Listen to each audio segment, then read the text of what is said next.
प्रसिद्ध राजा था जिसका नाम रामधन था। अपने नाम की ही तरह प्रजा सेवा ही उसका धर्म था। उनकी प्रजा भी उन्हें राजा राम की तरह ही पूजती थी। राजा रामधन सभी की निष्काम भाव से सहायता करते थे, फिर चाहे वो उनके राज्य की प्रजा हो या अन्य किसी राज्य की। उनकी ख्याति सर्वत्र थी। उनके दानी स्वभाव और व्यवहार के गुणगान उनके शत्रु राजा करते थे। उन राजाओं में एक राजा था भीम सिंह, जिसे रामधन की इस ख्याति से ईर्ष्या थी। इस ईर्ष्या के कारण उसने राजा रामधन को हराने की एक रणनीति बनाई और कुछ समय बाद रामधन के राज्य पर हमला कर दिया। भीम सिंह ने छल से युद्ध जीत लिया और रामधन को जंगल जाना पड़ा। इतना होने पर भी रामधन की लोकप्रियता में कोई कमी नहीं थी। हर जगह उन्हीं की बातें चलती थी, जिससे भीम सिंह को चैन न था। उसने राजा रामधन को मृत्युदंड देने का फैसला किया।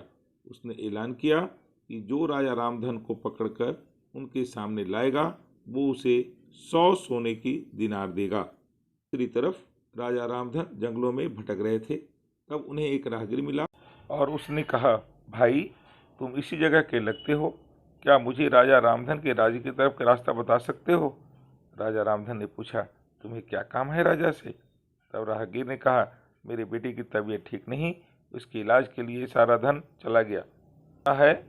राजा रामधन सभी की मदद करते हैं, सोचा उन्हीं के पास जाकर याचना करूं। यह सुनकर राजा रामधन राहगीर को अपने साथ लेकर भीम सिंह के पास पहुंचे।